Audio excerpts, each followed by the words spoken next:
नमस्कार दोस्तों, एजुकेशन 790 से मैं सुरेश यादव। दोस्तों, इंडियन हिस्ट्री के जो हमारे टॉपिक चल रहा है उसका यह आज 45 पार्ट है। इसके पहले हम 44 पार्ट लोड कर चुके हैं जो कि सिस्टमेटिक है। जिन मित्रों ने नहीं देखा है वे जाकर के इसके अवलोकन करें, उन्हें अवश्य लाभ मिलेगा। तो दोस्तों, अब हम आज का देखते हैं कि क्या क्या हमारे उसमें प्रमुख टॉपिक है। तो आज है ब्रिटिशकालीन समितियाँ एवं आयोग। ब्रिटिशकालीन समितियाँ एवं आयोग। अब इसमें देखेंगे कि उनमें समिति और आयोग का गठन किस लिए हुआ था और उससे निवारण क्या होता है। तो हम स्टार्ट करते हैं।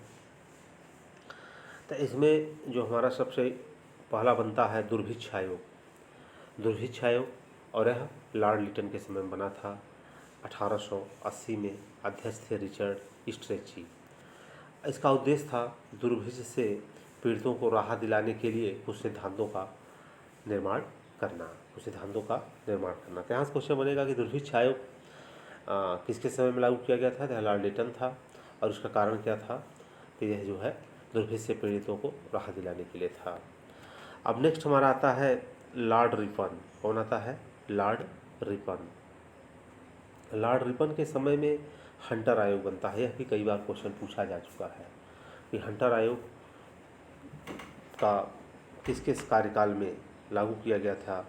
तो उस समय वायसराय था लॉर्ड रिपन। कौन था? Lord Ripon. इसका टाइम ड्यूरेशन है 1882 और अध्यक्ष थे वी हंटर। और शिक्षा में हुए विकास का अध्ययन करना था। ये कई बार आ जाता है कि हंटर आयोग किससे संबंधित था। तो यह शिक्षा में हुए विकास का अध्ययन करना था, मतलब यह शिक्षा से संबंधित था। तो ये आपको याद रखना है। अब फिर देखिए दूसरा बनता है दुर्भिक्ष आयोग, जो कि लॉर्ड एल्गिन के समय में था।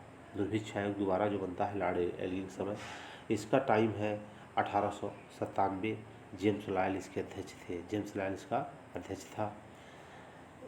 तो 1880 के दुर्भिक्ष आयोग की रिपोर्ट का अध्ययन करने के लिए और अपना सुझाव देने के लिए ये फिर बना था, क्योंकि जो लॉर्ड लिटन के समय में आयोग बना था, अब उसमें कितना निवारण हुआ, उसका प्रॉपर यूटिलाइजेशन हुआ कि नहीं हुआ, उसके अध्ययन के लिए लॉर्ड एल्गिन के समय दोबारा दुर्भिक्ष आयोग बनाया गया। और उसमें क्या क्या खामियां रह गई, कितना जनता तक राहत पहुंची थी, उसके देखभाल के लिए 1880 में दुर्भिक्ष आयोग की रिपोर्ट को अध्ययन करने के लिए और अपना सुझाव देने के लिए यह दोबारा दुर्भिक्ष आयोग बना था। फिर आता है लॉर्ड कर्जन। इसके समय भी दुर्भिक्ष आयोग बनता है। तो यह 1900 में है। इसका अध्यक्ष जो था एंटोनी मैकडोनाल्ड था। अब स्ट्रेची आयोग द्वारा सुझाए गए सिद्धांतों पर अपने सुझाव देने के लिए था। इसके पहले जो बना था आयोग, और उसमें स्ट्रेची ने जो बताया था उस पर सुझाव देने के लिए था, क्योंकि पहला कब बना था? 1880 में। और उसके अध्यक्ष कौन थे? Richard stretchy. तो रिचर्ड स्ट्रेची ने जो जो तथ्य दिए थे उसका कैसे इम्प्लीमेंटेशन हो, कैसे लागू किया जाए, वह लॉर्ड कर्जन के समय में फिर दुर्भिक्ष आयोग बना करके और काफ़ी कुछ हद तक उसका निवारण किया गया। फिर अब आता है हमारा नेक्स्ट लॉर्ड कर्जन है। इनके समय फ्रेजर आयोग बना। कौन सा आयोग बना? फ्रेजर आयोग, जो कि 1902 में अध्यक्ष फ्रेजर। देश में पुलिस प्रशासन की कार्यप्रद्धति की जांच करना। अब इसमें क्या था, पुलिस किस ढंग से कार्यप्रणाली है उससे रिलेटेड था। कौन सा? फ्रेजर आयोग। तो ध्यान रखना है फ्रेजर आयोग किससे संबंधित था? तो पुलिस प्रशासन से था। यहाँ से क्वेश्चन बन जाएगा। फिर लॉर्ड कर्जन के समय विश्वविद्यालय आयोग की स्थापना की गई, जो 1904 में। इसका अध्यक्ष है थॉमस रेले। अब इसका क्या पर्पस था विश्वविद्यालय आयोग का? भारतीय विश्वविद्यालय की कार्यविधि और उनकी दिशा का निरीक्षण करना और विश्वविद्यालयों के संविधान एवं शिक्षण स्तर को ऊंचा उठाने के लिए सुझाव देने के लिए। मतलब विश्वविद्यालय आयोग में पूरा पढ़ाई लिखाई संबंधित था। तो यह किसके समय बना था? लॉर्ड कर्जन के समय था। अब आते हैं लॉर्ड चेम्सफोर्ड। वायसराय कौन है? Lord Chelmsford. कलकत्ता विश्वविद्यालय आयोग 1917। इसका अध्यक्ष है माइकल सैडलर। कलकत्ता विश्वविद्यालय की कार्यप्रणाली सैडलर आयोग और उसके दोषों की जांच करना था।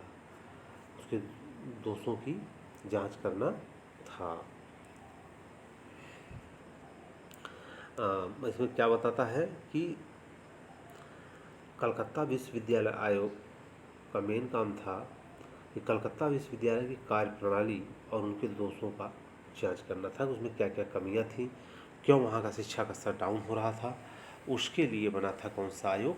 कलकत्ता विश्वविद्यालय आयोग, और जिसका अध्यक्ष है माइकल सैडलर। टाइम है 1917। अब नेक्स्ट आता है लॉर्ड रेडिंग वायसराय है। यह भारतीय सैंडहर्स्ट समिति बनाया, भारतीय सैंडहर्स्ट समिति बनाया। इसको हमें ध्यान देना है कि किसके समय बनी थी? लॉर्ड रेडिंग के समय में। टाइम है 1925। अध्यक्ष है एंड्रू स्क्रीन। अब इसमें क्या हुआ था कि भारतीय सेना का भारतीयकरण करने संबंधी अपने सुझाव देने के लिए भारतीय सैंडहर्स्ट समिति जो बनी थी, इसमें भारतीय सेना का भारतीयकरण करने के लिए संबंधित सुझाव थे। मतलब यह भारतीय सैंडहर्स्ट समिति जो थी यह सेना से संबंधित थी। यहाँ से क्वेश्चन नहीं पूछा जाता है कि भारतीय सैंडहर्स्ट समिति किससे संबंधित है, तो यह भारतीय सेना से थी। अब आता है लॉर्ड इरविन। लॉर्ड इरविन में कौन सी समिति बनी? बटलर। कौन सी बनी? बटलर। इस टाइम इसका है 1927। हरकोट बटलर, इसके अध्यक्ष कौन थे? Harcourt Buttler. अब इसमें क्या था कि देशी राज्यों और ब्रिटिश भारत सरकार के संबंधों की जांच करना। जो देशी राज्य थे और जो ब्रिटिश भारत सरकार के जो राज्य थे उनके संबंधों की जांच करना और उनके बीच शांतिपूर्ण संबंधों को स्थापना के लिए सुझाव देना। क्या था? जो देशी राजा थे और जिस का ब्रिटिश का शासन हो चुका था, दोनों के बीच में तालमेल बनने के लिए बटलर समिति बनाई गई थी 1927 में। अब आगे आता है लॉर्ड इरविन। कौन आता है? Lord Irwin. लॉर्ड इरविन के समय में ही साइमन आयोग बना था। क्या बना था? साइमन आयोग। इसका टाइम है 1927। टाइम कब है? 1927। अध्यक्ष है सर जॉन साइमन। अध्यक्ष कौन है? Sir John Simon. तो दोस्तों यहाँ से यही पूछा जाता है कि साइमन आयोग किससे रिलेटेड है? तो 1919 के सुधारों की समीक्षा करने के लिए है। 1919 के सुधारों की समीक्षा करने के लिए है। तो कई बार यहाँ पे मिलान के लिए आ जाता है कि साइमन आयोग किससे संबंधित है। तो आपको याद रखना है कि 1919 के सुधारों की समीक्षा करने के लिए था, समीक्षा करने के लिए था। अब नेक्स्ट आता है लॉर्ड बेवल। लॉर्ड बेवल, इसने लाया था सार्जेंट योजना। कौन सी योजना लाया? सार्जेंट योजना। यह थी 1944 और इसके अध्यक्ष हैं John sergeant. John sergeant. Bharat में शिक्षा का कम से कम 40 वर्ष के लिए ऐसा स्तर बनाना जैसा इंग्लैंड में बनाया जा चुका था। तो मतलब सार्जेंट योजना भी भारत में शिक्षा से संबंधित थी। कई बार क्वेश्चन बस यहीं से बनेगा कि सार्जेंट योजना किससे रिलेटेड थी? तो यह रिलेटेड थी किससे? शिक्षा से। किससे रिलेटेड थी? शिक्षा से। तो दोस्तों ये ब्रिटिश कालीन के समय की कुछ इम्पॉर्टेंट और वेरी इम्पॉर्टेंट समितियाँ थीं जिसको हमें याद ही रखना है। अगर दोस्तों यह वीडियो अच्छा लगा है तो इसको लाइक करें, दोस्तों में शेयर करें और हमारे चैनल को सब्सक्राइब करें। जय हिंद, जय भारत।